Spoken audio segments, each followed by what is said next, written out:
Há muito tempo, em um alvorecer nebuloso da civilização, antes mesmo que os primeiros tijolos fossem assentados nas terras férteis entre rios, a humanidade já olhava para o vasto e incompreensível universo e via nele forças que moldavam sua existência.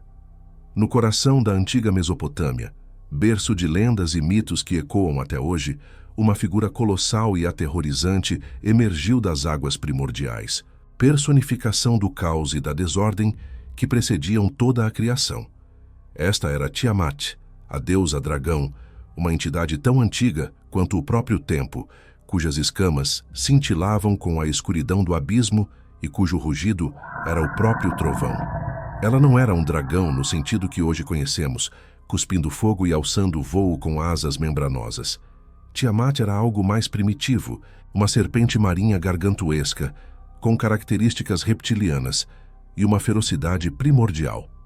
Ela representava o oceano salgado, o caos aquático que se opunha às águas doces de seu consorte, Apsu. Juntos, eles geraram os primeiros deuses, mas o barulho e a inquietação de seus descendentes perturbaram a paz primordial do casal. Apsu, farto da algazarra, decidiu exterminá-los. No entanto, Tiamat, apesar de seu aspecto temível, sentia um amor maternal por suas crias e, inicialmente, hesitou em apoiar o plano de extermínio. A trama se adensava e a narrativa mesopotâmica nos leva a um ponto de inflexão. Ea, um dos deuses mais astutos, antecipou a intenção de Apsu e o matou, estabelecendo sua morada sobre o corpo de seu pai primordial. Este ato de patricídio, um desafio direto à ordem antiga, enfureceu Tiamat de uma forma que o cosmos jamais havia presenciado. O amor maternal transformou-se em uma fúria cósmica e a deusa dragão jurou vingança, decidida a destruir seus filhos e a restaurar o caos original. Ela gerou uma nova linhagem de monstros terríveis, serpentes gigantes, demônios alados, feras com dentes de lâmina, todos com o único propósito de aniquilar os deuses mais jovens. Tiamat se tornou a personificação da guerra, do tumulto e da anarquia, um poder indomável que ameaçava engolir toda a existência. Os deuses, aterrorizados, buscaram um campeão. Foi então que Marduk, o mais jovem e brilhante entre eles, filho de Ea, emergiu. Ele era um deus da ordem, da lei e da civilização, o antídoto para a selvageria primordial de Tiamat. Mas Marduk não era ingênuo. Ele sabia que para enfrentar a deusa dragão, precisaria de poder absoluto. Os outros deuses desesperados concederam-lhe todas as suas forças e autoridade, investindo-o com o título de Rei dos Deuses. Ele se preparou para a batalha final, armado com um arco, uma massa, raios e, o mais importante, os 4 ventos que ele usaria para aprisionar Tiamat. O confronto foi épico, uma luta que decidiu o destino do universo. Marduk, com sua inteligência e força recém-adquirida, enfrentou Tiamat. Ele atirou uma rede para prendê-la, e enquanto ela abria a boca para devorá-lo, ele lançou os ventos para dentro dela, inchando seu corpo e impedindo-a de fechar a mandíbula. Com um golpe decisivo, Marduk disparou uma flecha que perfurou o coração da deusa dragão, matando-a. O caos primordial foi finalmente vencido, e o silêncio desceu sobre o abismo. Mas a história de Tiamat não termina com sua derrota. Pelo contrário, sua morte foi o catalisador para a criação do mundo. Marduk, em um ato de demiurgo, dividiu o vasto corpo de Tiamat em 2 metades. Com a metade superior, ele criou o céu, fixando as estrelas e os planetas. Com a metade inferior, ele formou a terra, as montanhas e os vales. Seus olhos se tornaram as nascentes dos rios Tigre e Eufrates, e seus seios, as colinas. Os monstros que ela havia gerado foram acorrentados ou transformados, e o sangue de seu consorte, Kingu, que fora seu general na guerra, foi usado para criar a humanidade. Assim, o dragão, ou a figura primordial que o antecedeu, foi estabelecido como uma força dual na consciência humana. Tiamat representava o caos incontrolável, a ferocidade indomável, a ameaça à ordem e à existência. Mas, paradoxalmente, foi de seu corpo que o próprio mundo surgiu. Ela era a destruição e a criação, o perigo e a fonte da vida. O dragão, em sua forma mais antiga, era, portanto, uma entidade de poder bruto, perigosa, mas essencial para a existência. Não era um monstro a ser simplesmente temido, mas uma força cósmica a ser respeitada, uma lembrança constante da fragilidade da ordem diante do abismo primordial. Essa visão de um poder tão colossal que podia tanto destruir quanto criar, plantou a semente para a evolução da figura do dragão através dos milênios. De uma deusa primordial do caos aquático, a ideia do dragão começou a se metamorfosear. A imagem de uma criatura alada, cuspindo fogo e guardando tesouros, que hoje domina nossa imaginação, não nasceu de uma única cultura ou tempo, mas de uma tapeçaria rica e complexa de mitos e lendas. A partir da Mesopotâmia, a chama primordial do dragão começou a se espalhar, adaptando-se e transformando-se à medida que viajava através de continentes e eras, moldando-se às esperanças e temores de inúmeras civilizações. Mas como essa visão de poder bruto, manifestada em Tiamat, se transformou nas criaturas aladas e cuspidores de fogo que conhecemos hoje? A jornada do dragão apenas começava, e sua metamorfose estava longe de terminar. A transição da figura de Tiamat, a deusa dragão mesopotâmica, para as representações mais tradicionais de dragões em outras culturas antigas, marca um ponto crucial na evolução deste arquétipo mítico. De uma entidade primordial que personificava o caos aquático e de onde o mundo foi forjado, o dragão começou a assumir formas mais concretas, embora ainda imbuídas de um poder imenso e, muitas vezes, perigoso. A chama primordial acesa na Mesopotâmia viajou, adaptando-se e transformando-se, refletindo as preocupações e as paisagens das diversas civilizações que a acolheram. No Egito Antigo, por exemplo, a figura do dragão manifestou-se de maneiras distintas, mas igualmente poderosas. Uma das mais proeminentes é Apep, ou Apófis, uma gigantesca serpente divina que habita o Duat, o submundo egípcio. Diferente de Tiamat, que era a fonte da criação, Apep era a personificação do caos e da escuridão que existiam antes da criação e que incessantemente tentavam retornar. Todas as noites, Apep atacava a barca solar de Ra, o deus do sol, em sua jornada através do submundo. O objetivo de Apep era devorar Ra e, consequentemente, mergulhar o mundo na escuridão eterna, desfazendo a ordem cósmica estabelecida. Cada amanhecer era uma vitória de Ra sobre as forças do caos, e a luta de Apep era um ciclo contínuo, uma ameaça constante que nunca era completamente erradicada. Ele não era um dragão no sentido alado e cuspindo fogo que imaginamos hoje, mas sua natureza reptiliana, seu tamanho colossal e sua função como adversário da ordem e da luz o ligam intrinsecamente à linhagem dracônica. Apep era o inimigo arquetípico, o mal encarnado que os deuses e os faraós deviam combater para manter a existência. Atravessando o Mediterrâneo para a Grécia Antiga, encontramos dragões que, embora ainda perigosos, começam a exibir características mais próximas das serpentes gigantes e criaturas híbridas. A Hidra de Lerna é um exemplo icônico, uma criatura reptiliana de muitas cabeças, cada uma capaz de se regenerar em duas quando cortada. A Hidra era um monstro gerado por Tifão e Equidna, os pais de muitos dos monstros mais temíveis da mitologia grega.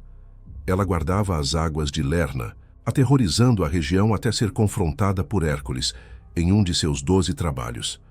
A luta contra a Hidra não era apenas um teste de força bruta, mas de astúcia, exigindo que Hércules cauterizasse os pescoços cortados para evitar a regeneração das cabeças.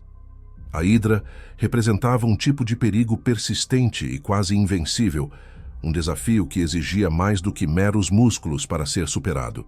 Outro dragão notável na mitologia grega é o dragão de Cólquida, que guardava o velocino de ouro. Esta criatura, também uma serpente colossal, nunca dormia e possuía uma visão aguçada, sendo o guardião implacável de um tesouro de imenso valor. Jasão e seus argonautas só conseguiram obter o velocino através da ajuda de Medeia, que usou suas artes mágicas para adormecer o dragão.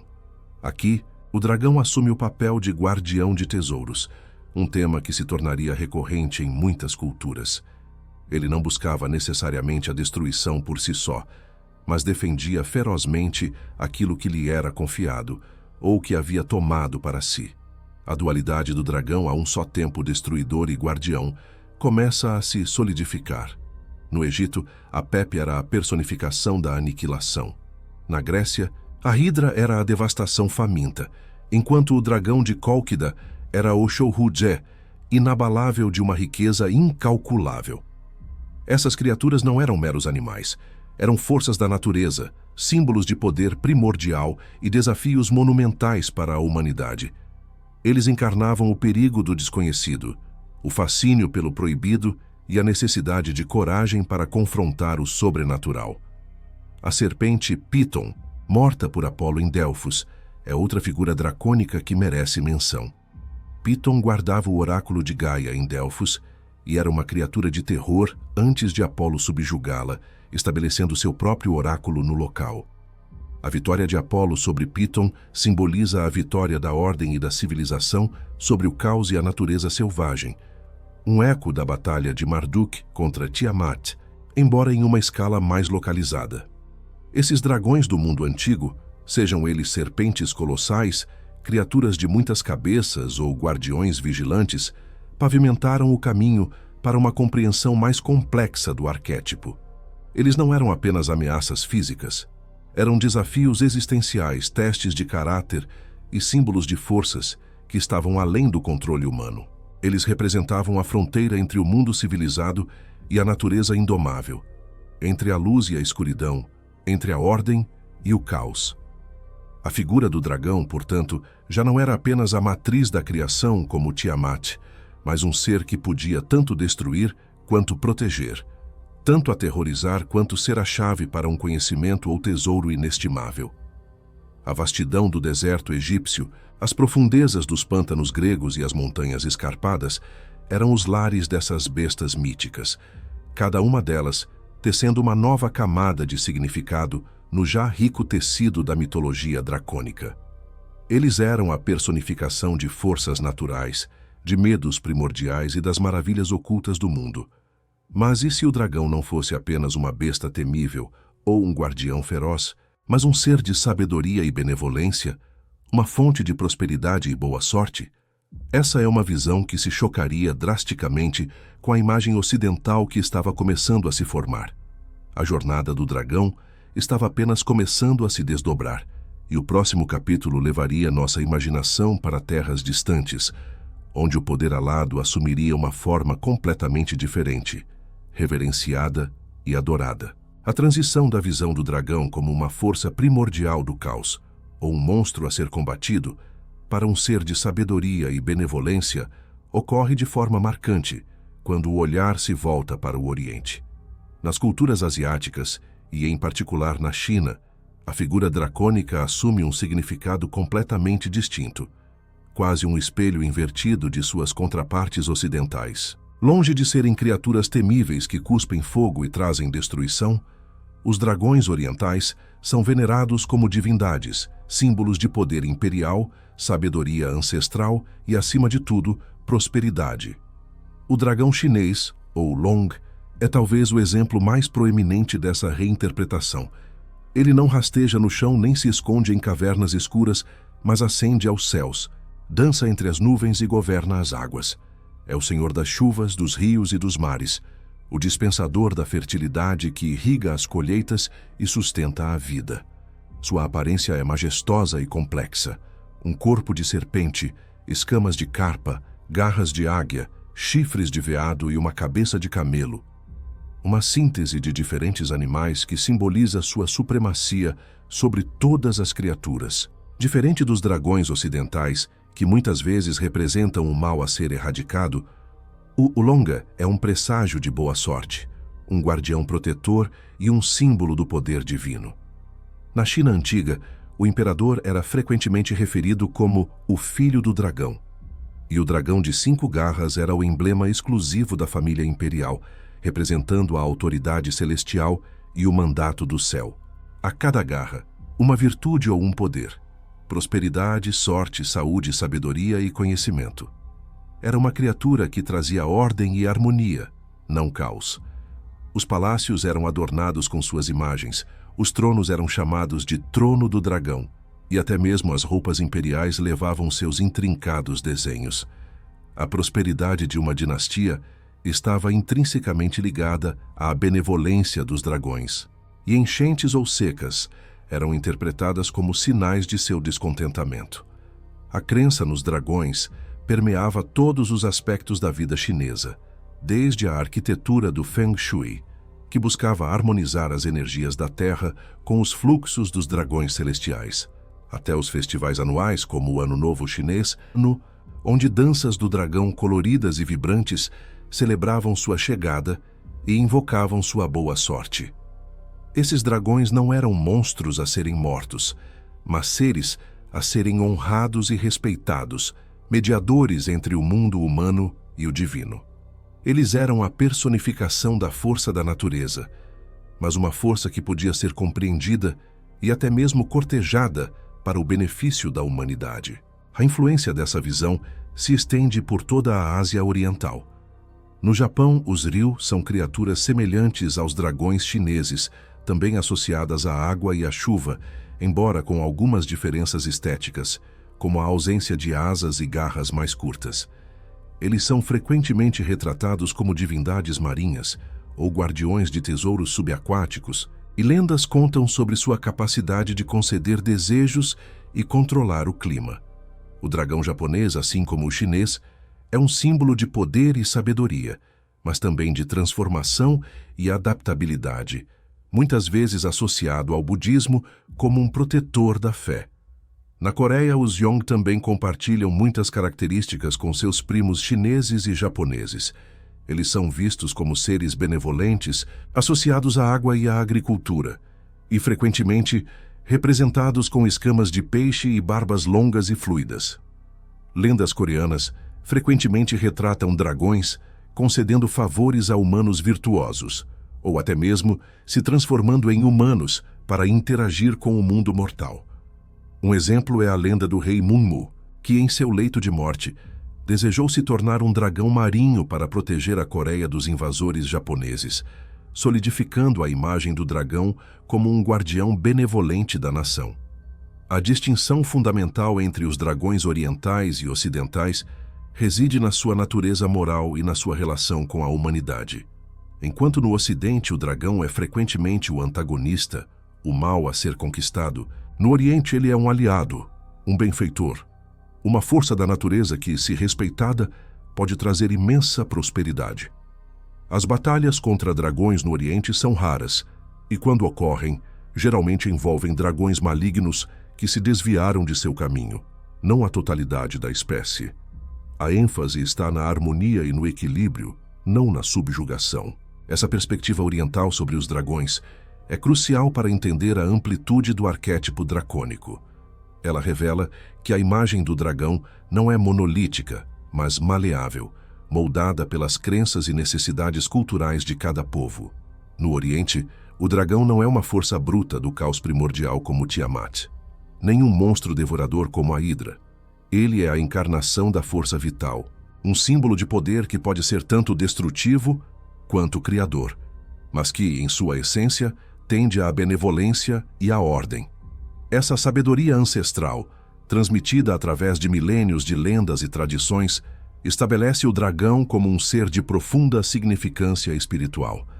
Ele representa a conexão entre o céu e a terra, o passado e o futuro, o visível e o invisível. É um lembrete constante do poder da natureza e da importância de viver em harmonia com ela. A visão oriental do dragão é uma celebração da vida, da fertilidade e da sorte, um contraponto vívido à imagem de terror e destruição que se enraizaria em outras partes do mundo. Mas como essa imagem de bondade e prosperidade se choca tão dramaticamente com a visão ocidental de dragões como monstros a serem abatidos?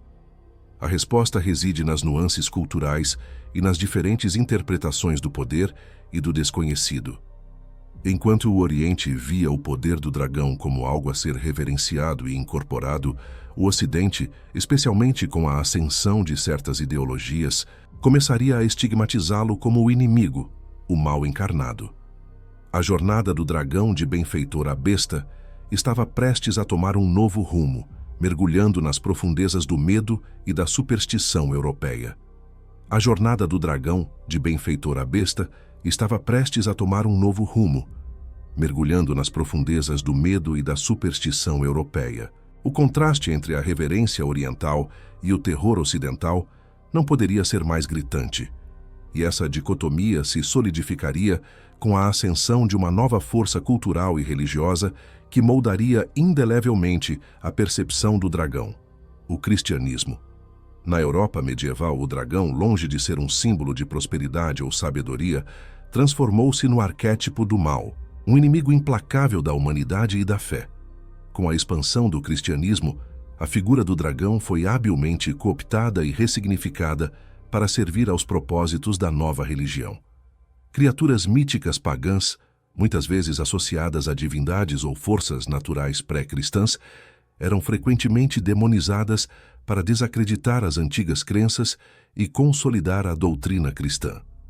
O dragão, com sua força bruta e sua natureza indomável, tornou-se o símbolo perfeito do paganismo e, mais tarde, do próprio diabo. As escamas cintilantes, as garras afiadas e a baforada de fogo, que em outras culturas poderiam representar poder e purificação, na Europa Ocidental passaram a simbolizar a corrupção, a destruição e a tentação diabólica. Os contos medievais estão repletos de exemplos dessa transformação.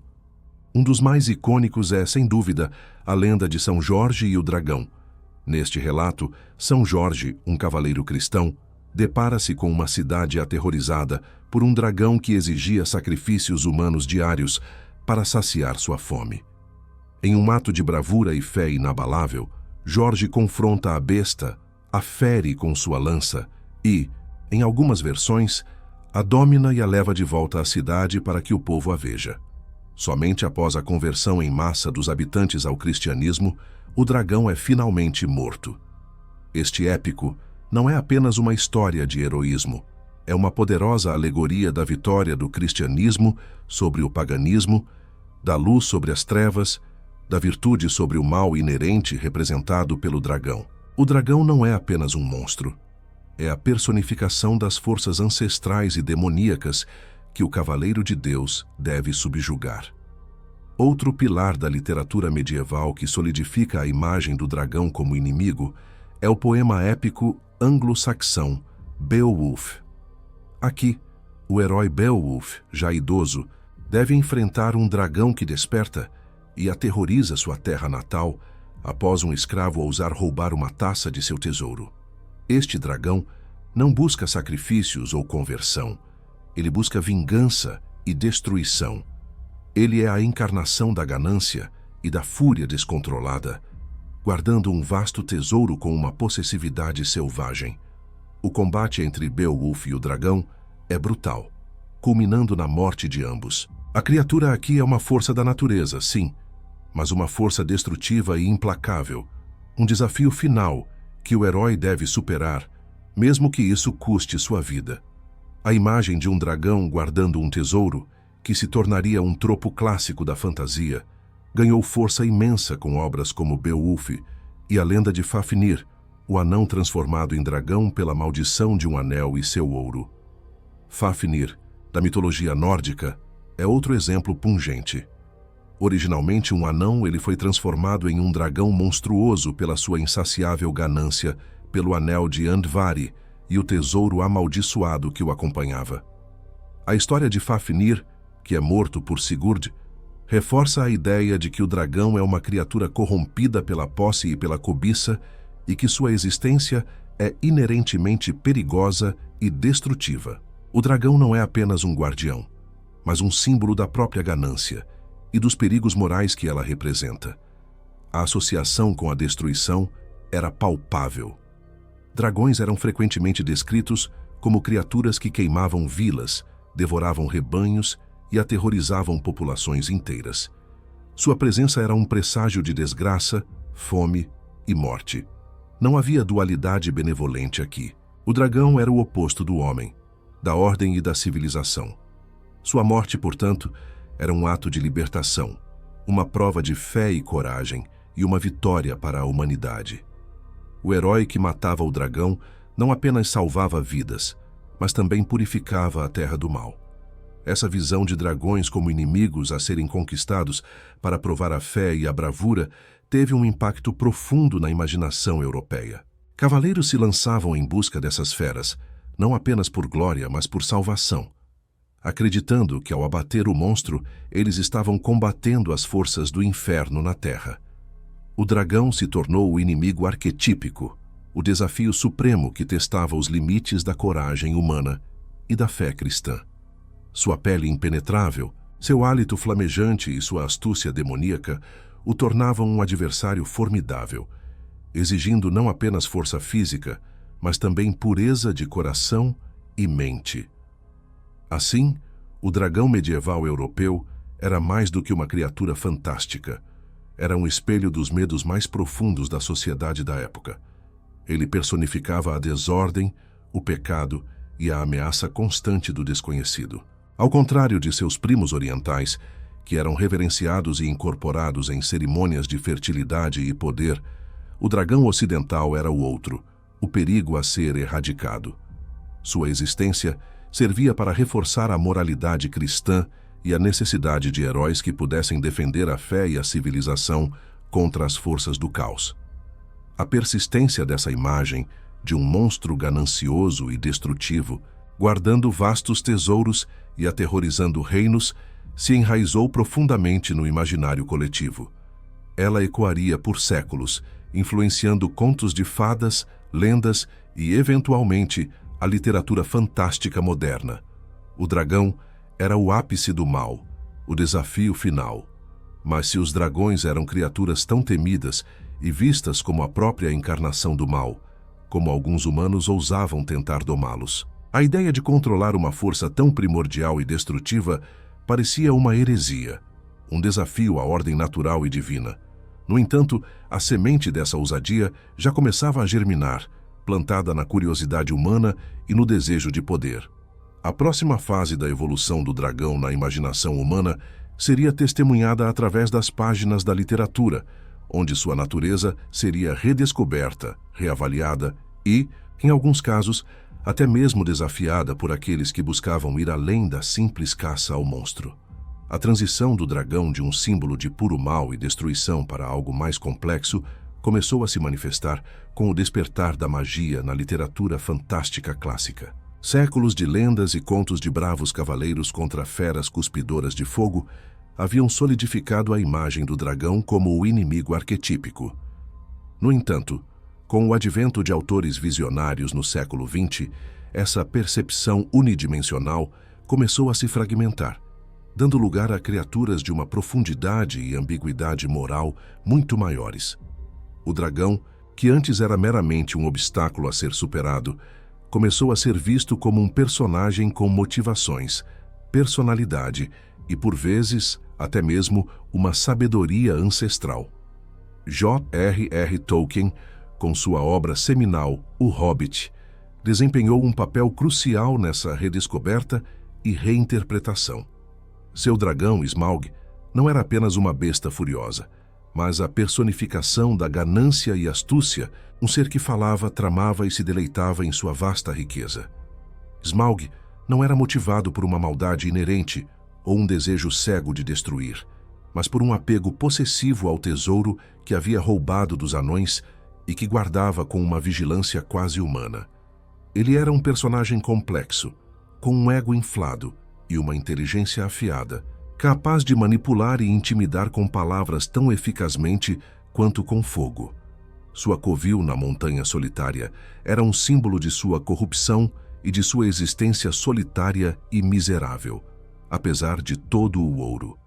A sua derrota não era apenas a vitória do bem sobre o mal, mas a superação da cobiça e a libertação de um reino oprimido por ela. Tolkien elevou o dragão de um mero monstro para um antagonista com profundidade psicológica, cujas ações tinham consequências morais e econômicas para todo o mundo que ele criara. Smaug era um marco, mas a evolução do dragão literário não parou por aí. Ursula K. Le Guin, em sua aclamada série Terramar, levou a complexidade dos dragões a um novo patamar. Os dragões de Earthsea eram seres de poder e sabedoria inigualáveis, criaturas antigas e majestosas que habitavam o extremo oeste do mundo. Eles não eram meros animais, mas detentores de uma magia inata e de uma inteligência superior, capazes de se comunicar com os humanos, embora raramente o fizessem. No entanto, essa sabedoria e poder vinham acompanhados de um perigo intrínseco. Os dragões de Earthsea eram voláteis, imprevisíveis e, acima de tudo, livres. Eles não podiam ser domados ou controlados, e qualquer tentativa de fazê-lo era uma afronta à sua natureza e podia resultar em catástrofe. Le Guin os retratou não como inimigos a serem combatidos, mas como forças da natureza, intrínsecas ao equilíbrio do mundo. Eles eram uma parte vital do tecido mágico de Terramar, e sua existência era um lembrete constante da fragilidade da ordem humana. A interação com um dragão em Terramar era um evento transformador, exigindo respeito, compreensão e, acima de tudo, uma aceitação da sua alteridade radical. Essa complexidade moral, onde os dragões não eram totalmente bons nem totalmente maus, tornou-se uma característica definidora da fantasia moderna. Eles podiam ser temíveis, sim, mas também podiam ser fontes de conhecimento, guardiões de segredos antigos ou árbitros de destinos. Essa nova perspectiva permitiu que os autores explorassem uma gama muito maior de temas através de suas criaturas aladas. O dragão não era mais apenas o vilão, mas um catalisador de mudança, um espelho para a natureza humana, ou até mesmo um aliado improvável. A sua presença em uma história passou a significar uma profundidade adicional, uma camada de mistério e uma promessa de aventura que ia além da simples matança de monstros. A literatura fantástica clássica abriu as portas para a ideia de que o poder dos dragões poderia ser usado de maneiras que iam além da mera destruição. Se eles podiam falar, raciocinar e até mesmo ter um senso de honra ou propósito, então talvez pudessem ser compreendidos, talvez até mesmo aliados. Essa mudança de paradigma era radical. Em vez de serem apenas obstáculos a serem superados, os dragões começaram a ser vistos como entidades com as quais se poderia negociar, aprender ou, mais ousadamente, forjar uma aliança. A ideia de que o poder dos dragões pudesse ser aproveitado, não para a aniquilação, mas para a conquista, para a proteção ou para a ascensão de um império, começou a florescer. Se um dragão podia ser persuadido ou, de alguma forma, convencido a lutar ao lado dos humanos, o potencial seria ilimitado. Essa nova visão desafiava séculos de folclore que os pintavam como feras irracionais. Ela abria um caminho para um tipo diferente de heroísmo, um que não se baseava apenas na força bruta, mas na inteligência, na diplomacia e na capacidade de ver além do medo.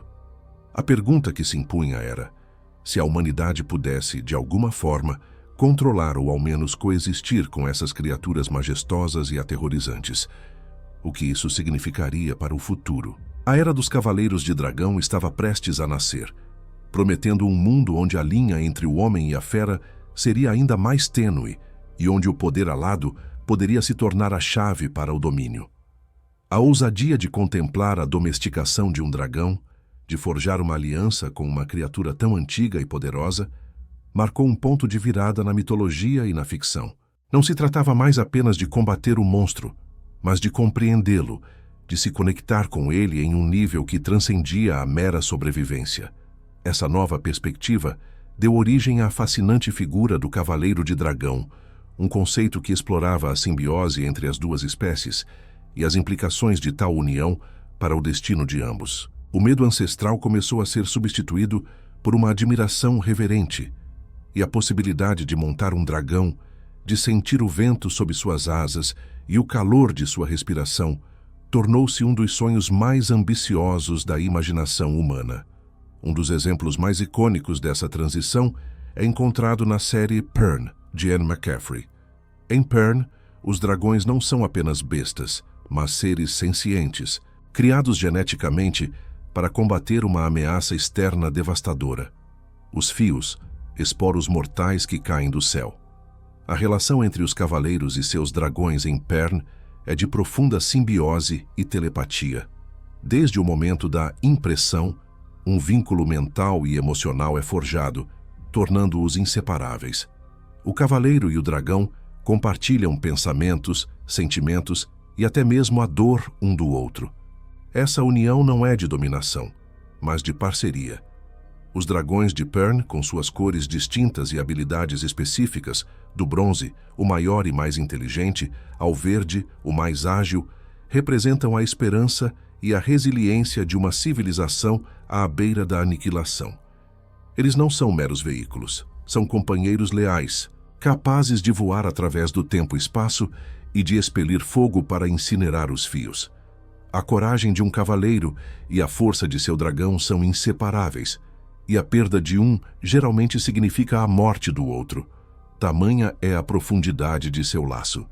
A superação do medo nesse contexto não é apenas um ato de bravura, mas um requisito para a sobrevivência. Os humanos de Pern aprenderam a confiar nessas criaturas massivas e cuspidores de fogo, a ver além de sua aparência intimidante para reconhecer a inteligência e a devoção que residem em seus olhos. A construção de laços de confiança e lealdade é um processo árduo que exige paciência, compreensão e um respeito mútuo. Os dragões de Pern, por sua vez, demonstram uma lealdade inabalável aos seus cavaleiros, defendendo-os com suas vidas e compartilhando seus fardos. Essa representação redefiniu o arquétipo do dragão, transformando-o de um inimigo universal em um aliado essencial, um guardião da civilização. A figura do dragão, portanto, evoluiu de uma ferramenta de destruição para uma ferramenta de guerra, sim, mas também para um amigo, um confidente. Essa dualidade é crucial. Em muitas narrativas, o poder do dragão é invocado para proteger, para defender o que é justo, para lutar contra a tirania. A imagem de um cavaleiro alado, empunhando uma espada ou lança enquanto seu dragão cospe fogo sobre os inimigos, tornou-se um símbolo de poder incomparável no campo de batalha. Não há exército que possa resistir à investida de um esquadrão de dragões, e sua presença sozinha pode mudar o curso de uma guerra. Eles representam a supremacia aérea, uma força da natureza controlada por uma mente humana, mas sempre com a consciência de que o dragão é um ser com vontade própria. No entanto, essa aliança não vinha sem seus perigos e suas armadilhas. O poder do dragão é tão imenso que a tentação de usá-lo para fins egoístas, para a dominação ou a opressão, é constante. A história da literatura fantástica está repleta de exemplos onde a posse de um dragão, ou a capacidade de comandá-lo, corrompe o coração de seus cavaleiros. O poder absoluto, mesmo quando compartilhado com uma criatura magnífica, pode levar à loucura e à tirania. O dragão, em sua essência, permanece uma força primária, e sua ligação com um humano pode amplificar tanto as virtudes quanto os vícios do cavaleiro.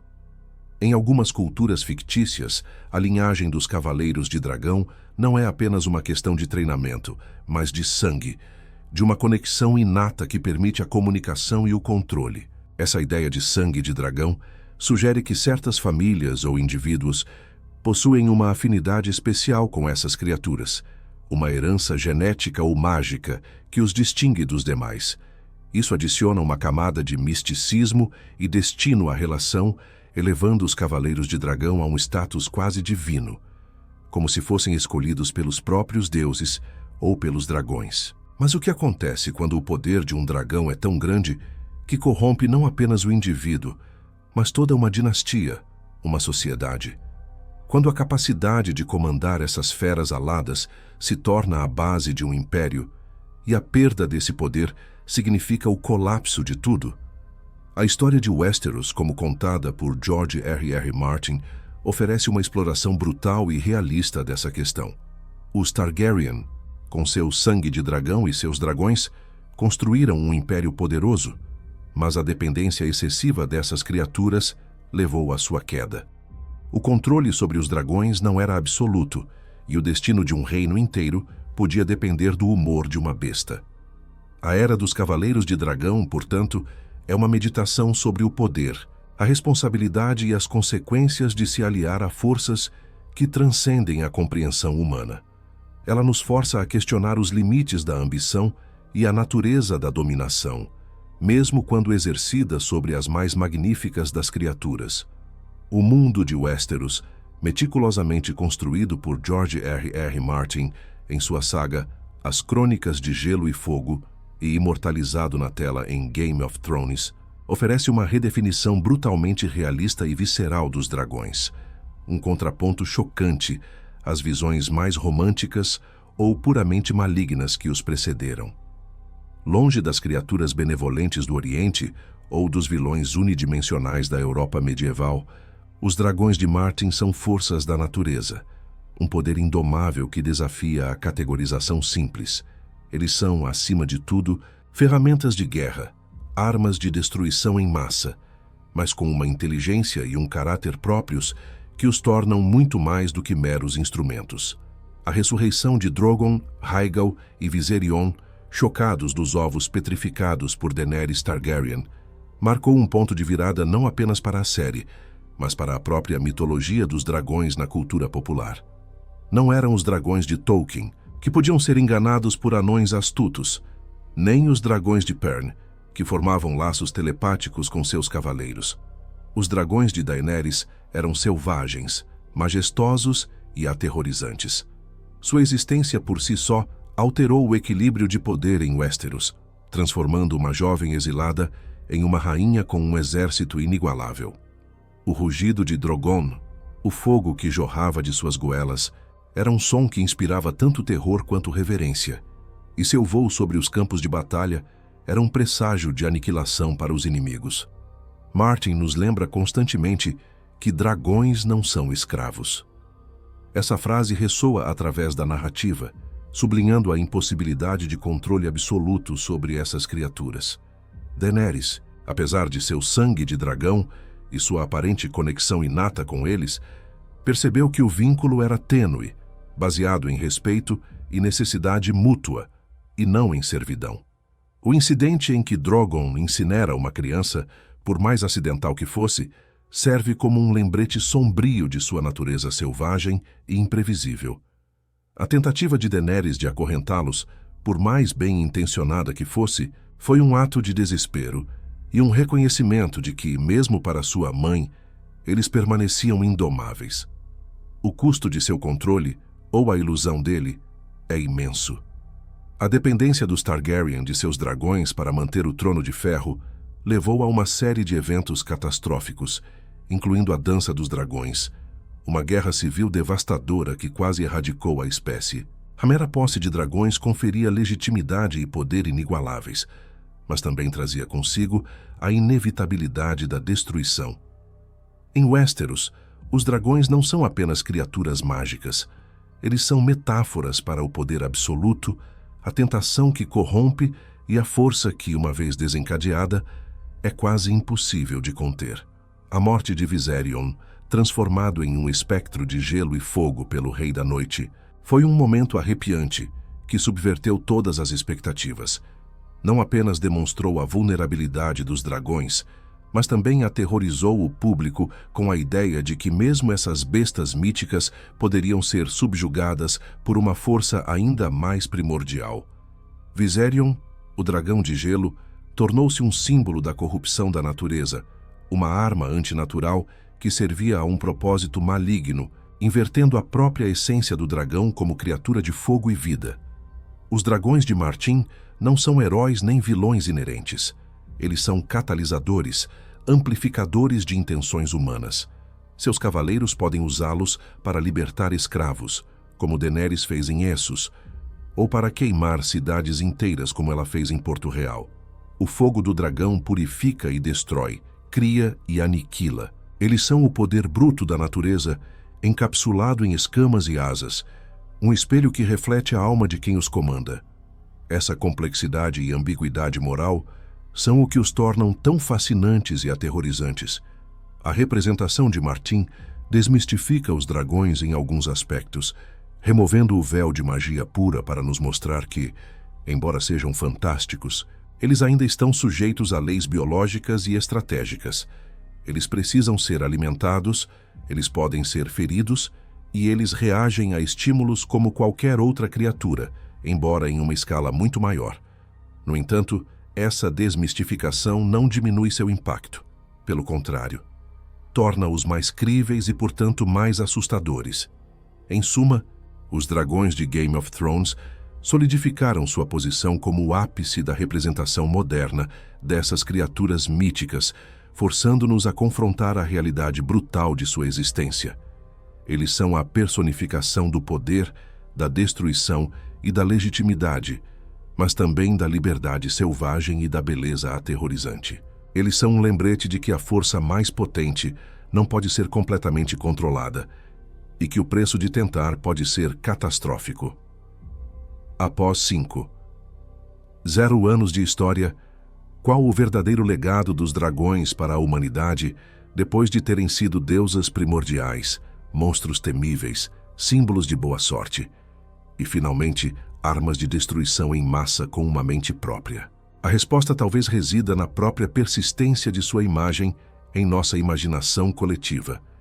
A jornada dos dragões através de 0 anos, desde as brumas da Mesopotâmia até os reinos brutais de Westeros, é uma tapeçaria rica e complexa, tecida com os fios do medo, da admiração, do respeito e da destruição. Dessa figura primordial, os dragões se desdobraram em miríades de formas e significados. No Egito, Apófis ameaçava devorar o sol, personificando a escuridão e a aniquilação cíclica.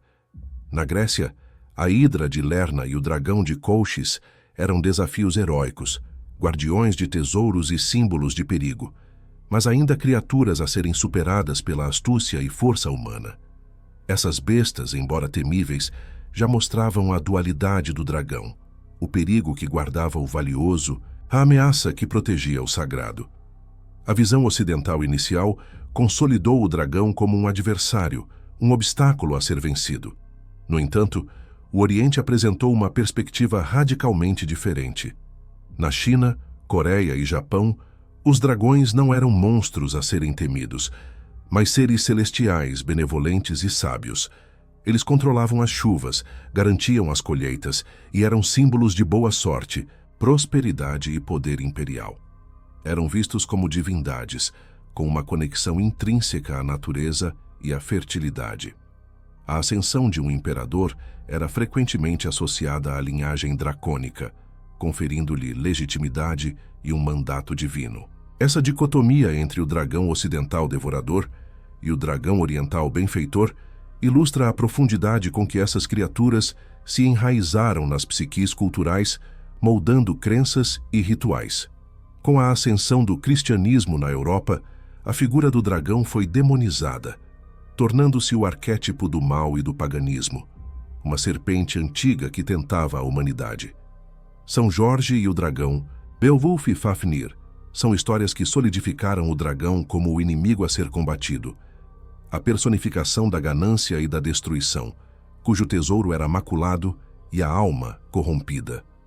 O dragão medieval era o desafio máximo para a virtude e a fé, um monstro a ser abatido para provar a bravura e a santidade. Mas a imaginação humana é resiliente, e a literatura fantástica moderna começou a reabilitar e reinterpretar essas criaturas majestosas. Tolkien, com Smaug, nos deu um dragão de inteligência maliciosa e ganância insaciável, mas também de uma imponência inegável. Ursula K. Le Guin, em Earthsea, elevou os dragões a seres de sabedoria ancestral, embora perigosos e imprevisíveis. Eles não eram simplesmente bons ou maus, eram complexos, antigos e detentores de um poder que transcendia a moralidade humana. Essa era a era em que o dragão começou a ser visto não apenas como um adversário, mas como um ser com sua própria agenda e sabedoria.